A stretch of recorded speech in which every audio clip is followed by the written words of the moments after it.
Hello students, my self doctor Kamlesh Narayan और हम अपने यूट्यूब चैनल पर एक सीरीज कर रहे हैं that is decoding of NCERT. Last video से हमने इस सीरीज में थोड़ा सा चेंज किया। वो चेंज ये था कि सिर्फ टेक्स्ट बुक को ना लेकर हमने कॉपी पेन लिया और सोचा इससे पढ़ा के देखें, शायद इसका इम्पैक्ट आप पे ज्यादा बेहतर पड़े और बाद में हम जब ये पढ़ लेते हैं तो उसके बाद फिर हम टेक्स्ट बुक तो हमारे पास है ही, आप चाहें तो उसके लाइन के साथ इनको कोरिलेट कर सकते हैं। लास्ट वीडियो में जो हम लोगों ने पढ़ा था and that was phylum and Leda. तो अब इस जगह पे हमारे पास आज का जो फाइलम है एंड दैट इज आर्थ्रोपोडा। तो सर फाइलम आर्थ्रोपोडा पढ़ने के लिए सर सबसे जरूरी है इस शब्दों को समझ लें। पहले मैं मेन पॉइंट्स बता दूं। एक शब्द यहाँ पे लिखा है आर्थ्रो। आर्थ्रो का मतलब होता है ज्वाइंट यानी जोड़। और पोडा का मतलब होता है पैर नहीं, यहाँ पर हम लिया करते हैं एंड दैट इज अपेंडिसेस। और शायद ये बात सभी बच्चों को पता होगी, इसलिए इस शब्द में कोई संदेह नहीं है कि आपको ये ना पता हो। तो सामान्यतः फाइलम आर्थ्रोपोडा का मतलब हुआ दैट इज ज्वाइंटेड अपेंडिसेस। तो जाहिर है यहाँ पे जो भी अपेंडिसेस हम पढ़ेंगे तो वो ज्वाइंटेड हुआ करेंगे। अब पहले पॉइंट की बात आती है, सबसे पहली बात आती है it is the largest phylum.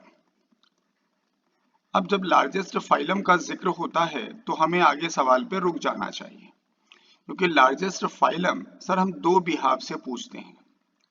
एक तो पूछते हैं नंबर ऑफ ऑर्गेनिज्म के हिसाब से कि वो फाइलम बताइए जिसमें सबसे ज्यादा ऑर्गेनिज्म है, और दूसरा पूछते हैं नंबर ऑफ स्पीसीज के आधार पे कि जहां पे सबसे ज्यादा स्पीसीज हैं।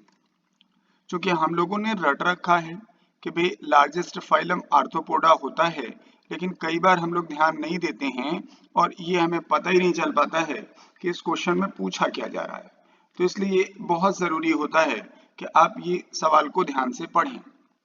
जब आपसे कहा जा रहा है इस जगह पे कि जो नंबर ऑफ ऑर्गेनिज्म है तो उसका आंसर अलग है and that is phylum is protozoa. यानी प्रोटोजोआ एक ऐसा फाइलम है क्योंकि उसके जो मेंबर्स होते हैं वो माइक्रोस्कोपिक होते हैं। तो जाहिर है कि बहुत थोड़े से प्लेस पर बहुत ज्यादा मेंबर आ जाएंगे और नंबर ऑफ स्पीसीज के आधार पे हम इसी फाइलम का जिक्र कर रहे हैं, आर्थ्रोपोडा।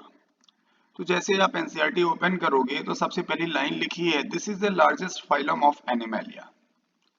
तो अब हम ये समझना चाहिए कि वो लार्जेस्ट फाइलम किस बिहाफ से कहा जा रहा है, that is on the basis of number of species. तकरीबन एग्जैक्ट तो नहीं है, आज तक हमारे पास 13,40,000 स्पीसीज ज्ञात हो चुकी हैं इस जगह पे। अनुमान ये है कि तकरीबन हमारे पास 20 लाख स्पीसीज हैं, लगभग जो नोन हैं उसमें से 13 लाख यही है। इसीलिए सरल भाषा में आपके यहाँ लिखा है that include 2/3 species of Animalia. जो किंगडम एनिमलिया है उसका 2/3 हिस्सा। इवन कई किताबें तो थोड़ा बढ़ा के लिखती हैं कि that is up to 80% species, that is up to. तो पहली बात क्लियर हो जानी चाहिए कि दैट इज लार्जेस्ट फाइलम। दूसरा जो सबसे अहम पॉइंट है इस जगह पर, इनमें जो शरीर आप देखेंगे वो 3 हिस्सों में बटा होगा। यानी आप कह सकते हो that is body is divisible into, body is divisible in 3 part में बटेगा। एक कहलाएगा हेड पार्ट, दूसरा पार्ट कहलाएगा थोरेक्स पार्ट और तीसरा पार्ट कहलाएगा एब्डोमेन पार्ट।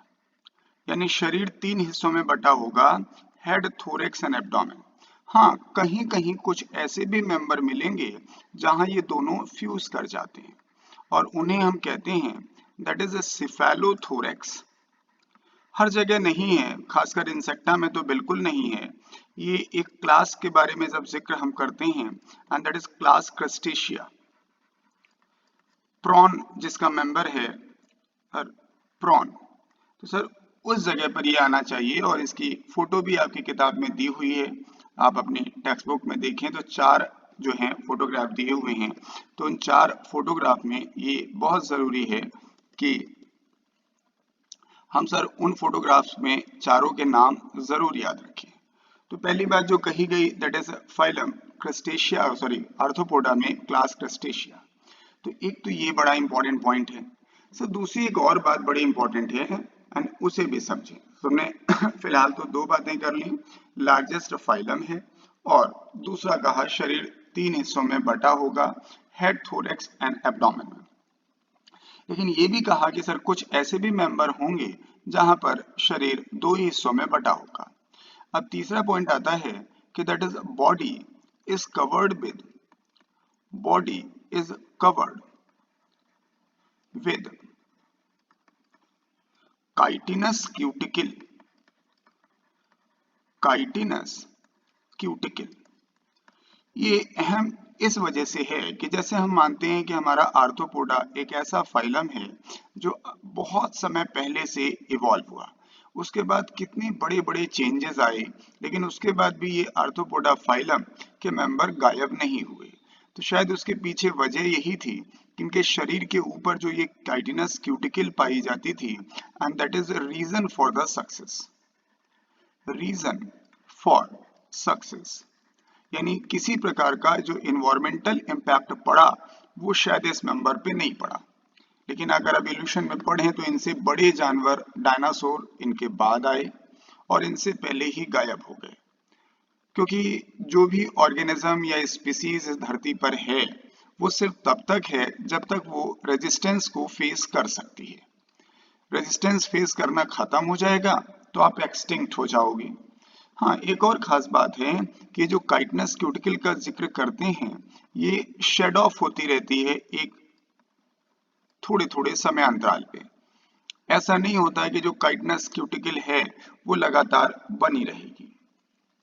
तो 3 बातें हो गई। लार्जेस्ट फाइलम है जॉइंटेड अपेंडेजेस, तो पहले ही आपने कर लिया था। दूसरा आपने कहा कि शरीर 3 हिस्सों में बटा रहेगा, हेड, थोरैक्स एंड एब्डोमेन। तीसरा कहा इनका शरीर जो है वो काइटिनस क्यूटिकल से कवर्ड रहेगा and that is the reason for the success. Sir अगला जो बोल्ड लेटर में शब्द आपकी टेक्स्ट बुक में है and that is a Malpighian tubule, Malpighian tubule. क्योंकि मैं पहले कोशिश कर रहा हूं कि जो आपके बोल्ड लेटर में चीजें लिखी गई हैं वो आपको नजर आ जाए। तो जो मेल्पिगियन टिब्यूल है सर, ये बात आप जब एक्सक्रीशन पढ़ते हैं तब भी आ जाती है, क्योंकि जो मेल्पिगियन टिब्यूल है ये आपके पास, अगर आप एलिमेंट्री कैनाल कभी पढ़ेंगे लाइक ऐसे, ये हमारी एलिमेंट्री कैनाल है फॉर एग्जांपल। इनवर्टिब्रेट में क्या होता है कि एलिमेंट्री कैनाल को हम 3 हिस्सों में बांटते हैं, फोरगट, मिडगट और हाइंडगट। तो जो सबसे पहला पार्ट होगा वो फोरगट होगा, फिर मिडगट होगा, फिर हाइंडगट होगा। लेकिन जहां पर ये मिडगट और हाइंडगट वाला हिस्सा दिख रहा है इस जगह पर तक बहुत ज्यादा सैकड़ों की संख्या में टिब्यूल्स पाए जाते हैं and that is northern Malpighian tubules and their function is not only the excretory but also help in osmoregulation. और ये इसलिए भी ज्यादा इंपॉर्टेंट है कि लास्ट फाइलम से भी हम आपसे कुछ बातें कर रहे थे, पिछले 4 फाइलम से। मैं याद दिला दूं, सबसे पहले नाम आया था फ्लेम सेल प्लेटिहेल्मिन्थेस, फिर रीनेट सेल नाम आया होगा एस्केल्मिन्थेस, फिर नेफ्रिडिया नाम आया होगा एनलिडा, और फिर है मेल्पिगियन टिब्यूल। ये इनका एक्सक्रीटरी स्ट्रक्चर है। लेकिन सिर्फ यही एक्सक्रीटरी स्ट्रक्चर नहीं है, हालांकि इन्होंने तो सिर्फ एक ही लिखा है।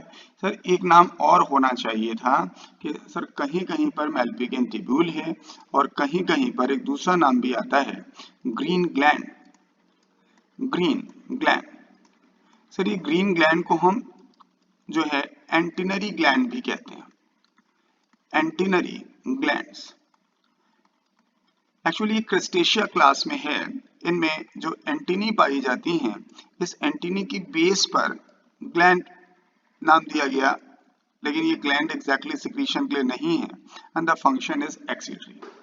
तो सर 4 आप देखेंगे शब्द ऐसे हैं जो बोल्ड लेटर में लिखे गए हैं। मैं फिर रिपीट कर रहा हूं।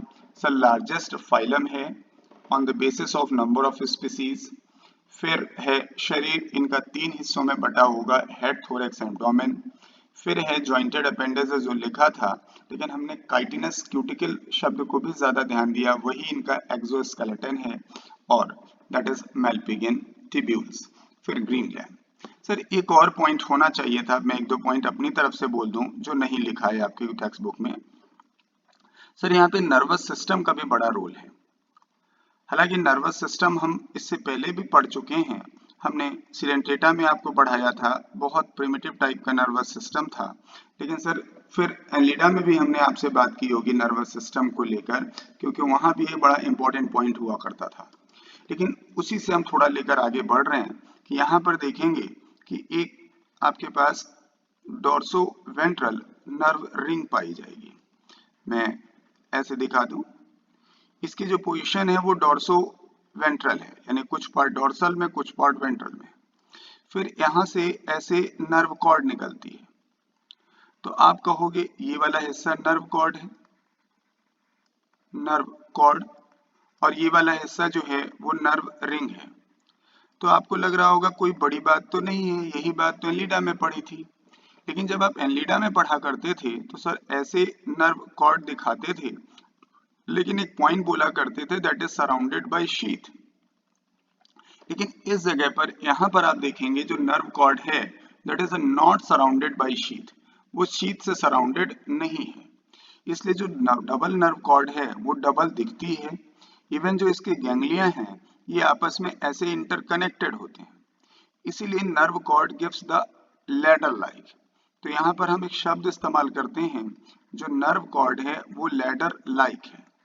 लेकिन इस शब्द को पढ़ते ही तुरंत आप कंफ्यूज होंगे, एक शब्द और आता है प्लेटिहेल्मिन्थेस में, लैडर लाइक नर्वस सिस्टम। तो प्लेटिहेल्मिन्थेस में पूरा लैडर लाइक नर्वस सिस्टम है, और उस जगह पर इसलिए ये बात कह ली जाती है कि सर वहां पर आपके पास देखेंगे सर दो nerve cord lateral nerve cord हैं, they are interconnected like this. तो यहाँ पर हम लेटरल नर्व कॉर्ड ही नहीं कह रहे हैं, यहाँ तो हम कह रहे हैं कि वेंट्रल नर्व कॉर्ड है। ये वेंट्रल है और डबल भी है, खाली जो नर्व यहाँ पर गैंग्लिया पाए जाते थे वही गैंग्लिया यहाँ पर पाए जा रहे हैं, that give the ladder like. तो यही बात आप एनलीडा से तुलना जरूर करें, वहां भी यही पॉइंट लिखा गया था वेंट्रल डबल नर्व कॉर्ड, लेकिन फिर कहा गया था that is surrounded by sheath, वो शीथ के द्वारा सराउंडेड हुआ करती थी, इसलिए यहाँ पे बात ये लिख दी गई थी। तो हमारे जो इम्पोर्टेंट पॉइंट हो गए वो हमने पूरे कर लिए। नेक्स्ट, अब अगली बात आती है जो हम इनके पॉइंट्स पढ़ना शुरू करें, इनमें पॉइंट्स में क्या है। लेकिन उससे भी पहले एक शब्द और हमारा रह जाता है जो आपकी टेक्स्ट बुक में दिया हुआ है लेकिन शायद उतना हाईलाइट नहीं है, and that is open type of circulatory system. Open type circulatory system, blood vascular system. तो ये जब हम कहते हैं ओपन टाइप, क्योंकि इसी के जस्ट पहले आपने एनलीडा पढ़ा था and that was close type, और यहाँ पर ऐसा इसलिए है कि जो सिलोमिक कैविटी है, जो सिलोम है जिसे आपने साइजोसील नाम दे रखा है, साइजोसील, सर इसी सिलोमिक कैविटी के अंदर ब्लड भरा रहता है। तो इसीलिए साइजोसील को ही हम बढ़ा करके कह देते हैं दैट इज हीमोसील, क्योंकि सील का मतलब कैविटी और उसके अंदर ब्लड है।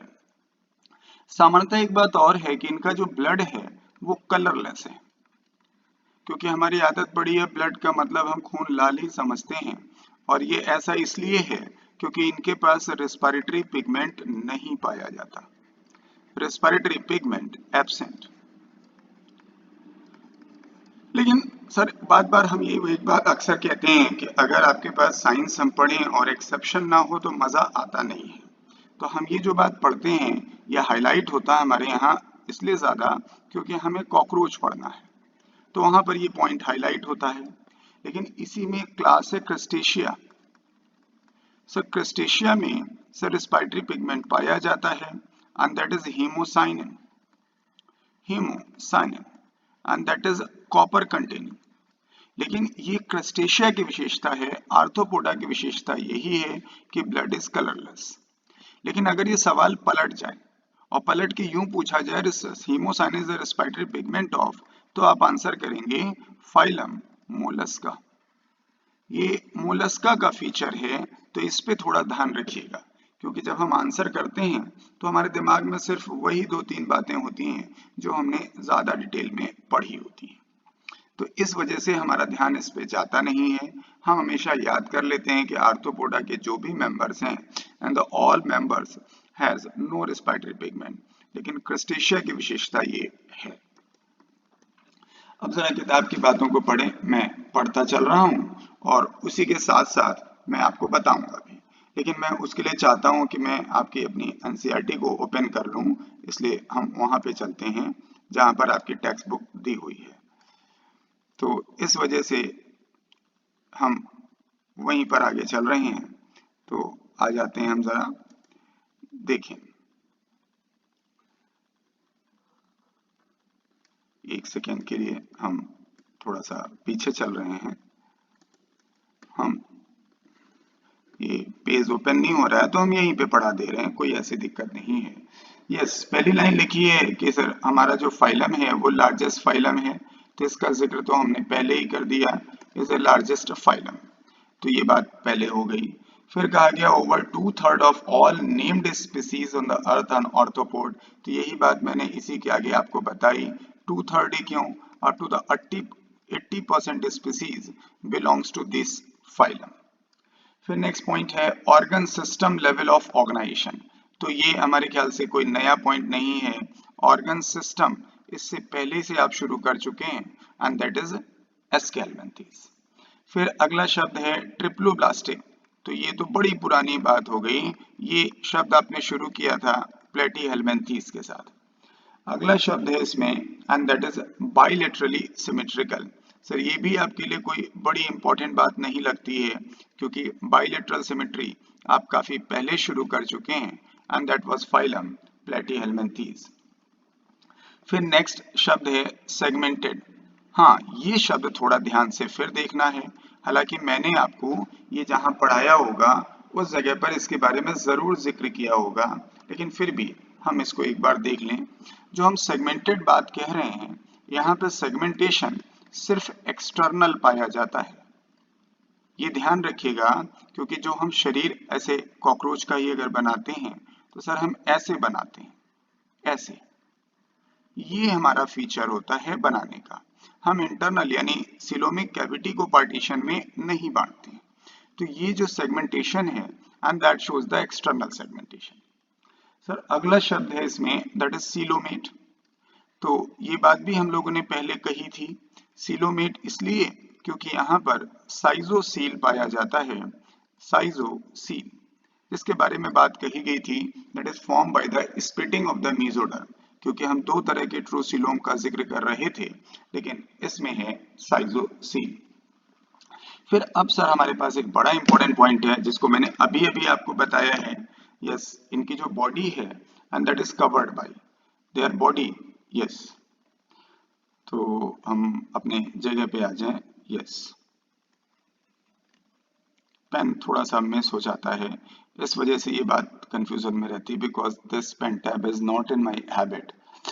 खैर, तो बात इसमें जो लिखी गई है, the body of Arthropoda is covered by, जो आर्थ्रोपोडा का शरीर है वो कवर्ड होता है एंड बाय द, कैसे, काइटिनस क्यूटिकल, काइटिनस एक्सोस्केलेटन, और यही काइटिनस एक्सोस्केलेटन इनकी सक्सेस का आधार है। ये समय समय पर इसे शेड ऑफ करते रहते हैं, निकालते रहते हैं, लेकिन अगर पॉइंट आता है कि सक्सेस का रीजन क्या है, तो सक्सेस का रीजन यही है क्योंकि इतने हजारों लाखों सालों में सर हमारे आर्थ्रोपोड आज भी सरवाइव कर रहे हैं, तो उसकी वजह यही है। इनका अगला पॉइंट है दैट इज शरीर 3 हिस्सों में बटेगा, हेड, थोरेक्स एंड एब्डोमेन, 3 हिस्सों में। यही पॉइंट मैंने अभी आपको बताया कि 3 हिस्सों में बटेगा जरूर, लेकिन कहीं कहीं पर ये सेफेलोथोरेक्स एंड अपेंडिसेस हो जाते हैं, एब्डोमेन। फिर पॉइंट है जॉइंटेड अपेंडिसेस, ये तो बात फाइलम की शुरुआत में ही थी कि इनके जो अपेंडिसेस होंगे वो जॉइंटेड होंगे, चाहे पैर हो, चाहे एंटिनी हो, चाहे माउथ पार्ट हो। अब सर रेस्पिरेटरी ऑर्गन, और रेस्पिरेटरी ऑर्गन शायद पहली बार हम लोग पढ़ रहे हैं, इससे पहले किसी भी फाइलम में रेस्पिरेटरी ऑर्गन नहीं था। रेस्पिरेटरी ऑर्गन कई सारे हैं, कहीं पर सर गिल्स हैं, कहीं पर बुक गिल्स हैं। गिल्स और बुक गिल्स में बहुत अंतर नहीं है, बस ये बंचेस हैं। लेकिन ये गिल्स उस तरह के एडवांस नहीं होते जैसा आप फिशेस में कभी पढ़ेंगे। देन कुछ जगह पर बुक लंग्स है, तो बुक लंग्स का जिक्र हम इसलिए कर रहे हैं क्योंकि यहाँ पर यस, बुक लंग्स में, क्योंकि जब स्पाइडर या स्कॉर्पियन पढ़ेंगे तब ये लाइन आपको समझ में आनी चाहिए।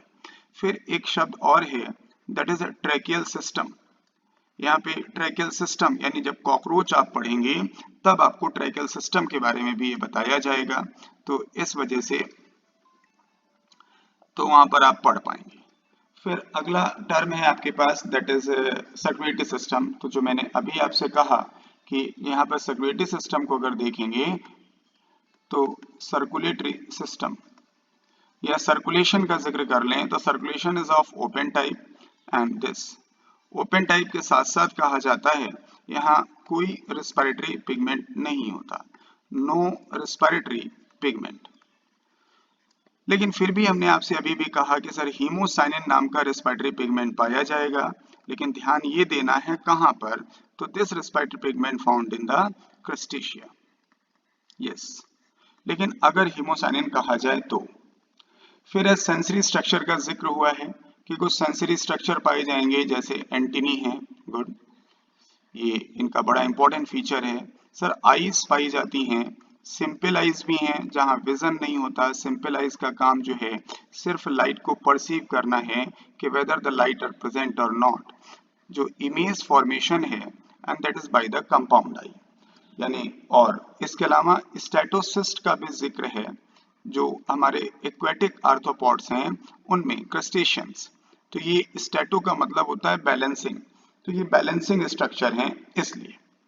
फिर एक्सक्रीशन का जिक्र करें अगर हम, तो एक्सक्रीशन या ऑस्मोरेगुलेशन दोनों जो है वो मेलपिगियन टिब्यूल से होता है। मेलपिगियन टिब्यूल, जो मेलपिगियन टिब्यूल अगर आप देखेंगे तो that must be present at the junction of that is mid gut and hind गट।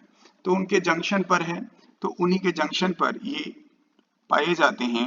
ये जो सिलोमिक कैविटी है इस जगह से इसे कलेक्ट करते हैं और उसे एलिमेंट्री कैनाल में डाल देते हैं। फिर मेलपिगियन टिब्यूल के बाद पॉइंट है, they are mostly dioecious. Dioecious का मतलब होता है यूनिसेक्सुअल, और यूनिसेक्सुअल के साथ साथ इनमें सेक्सुअल डायमॉर्फिज्म भी पाई जाती है। सेक्सुअल डायमॉर्फिज्म यानी मेल फीमेल को आप डिफरेंशिएट कर सकते हैं। सामान्यतः फर्टिलाइजेशन इंटरनल होता है, अंदर की तरफ होता है, यानी अंडे जो है वो वहीं रहते हैं फीमेल शरीर में, मेल गैमीट उनके शरीर के अंदर जाते हैं। लेकिन ये फर्टिलाइजेशन होने के बाद, जब फर्टिलाइजेशन हो जाएगा, क्योंकि फर्टिलाइजेशन तो इंटरनल है सामान्यतः, तब ये ओवीपेरस है। फर्टिलाइजेशन होने के बाद निकलता हो तो ये शरीर से बाहर अंडे देते हैं। और डेवलपमेंट इनडायरेक्ट है।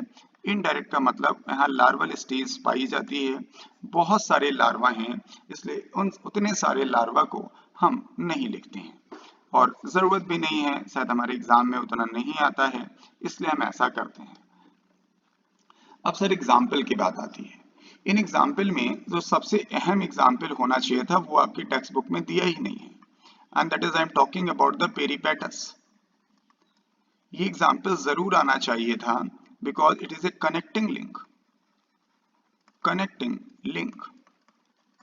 सर ये एनलिडा और आर्थ्रोपोडा के बीच में है, एनलिडा एंड आर्थ्रोपोडा, और बेहद इंपॉर्टेंट है। मुझे पता नहीं चला क्यों इन्होंने हटा दिया।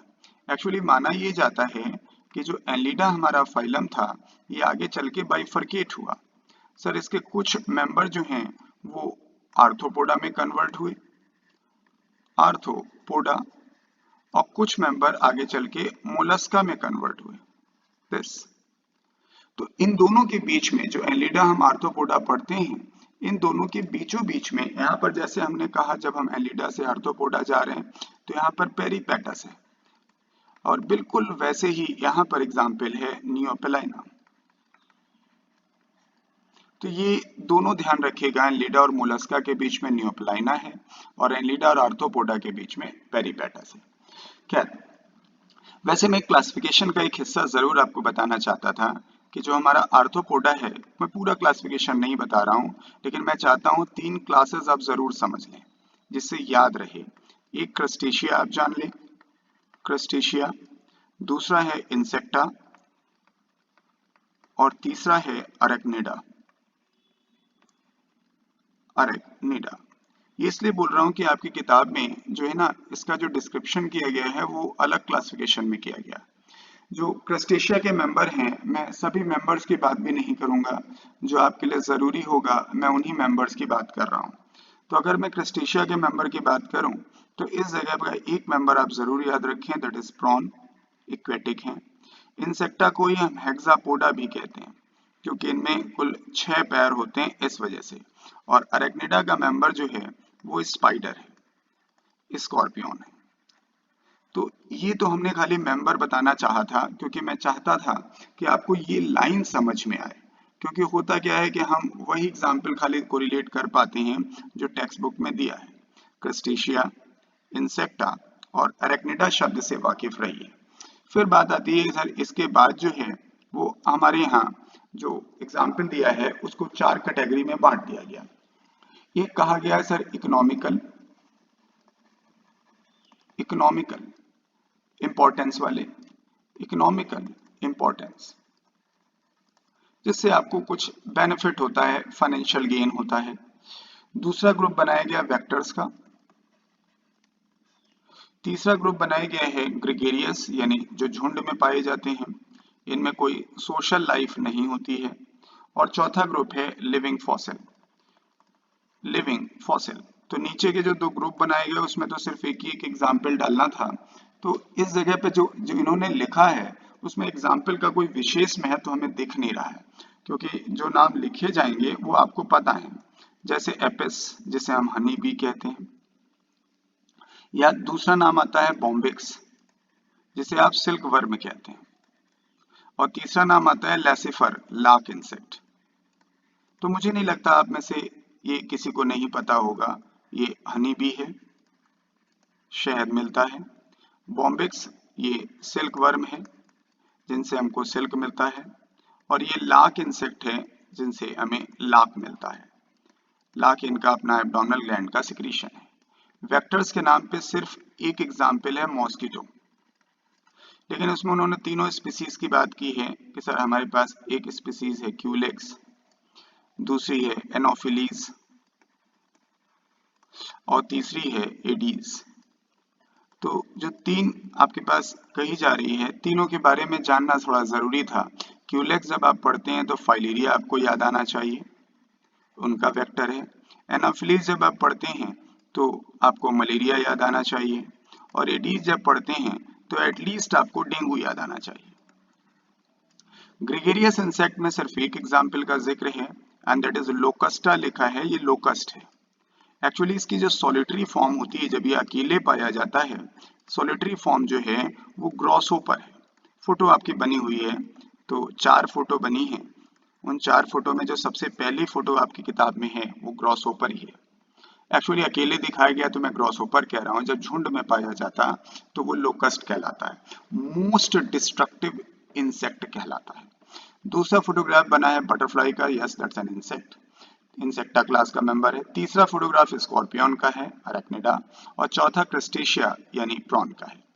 सर फिर एक चौथा ग्रुप बनाया गया जिसका एग्जाम्पल है लिमुलस, जिसे हम किंग क्रैब के नाम से जानते हैं।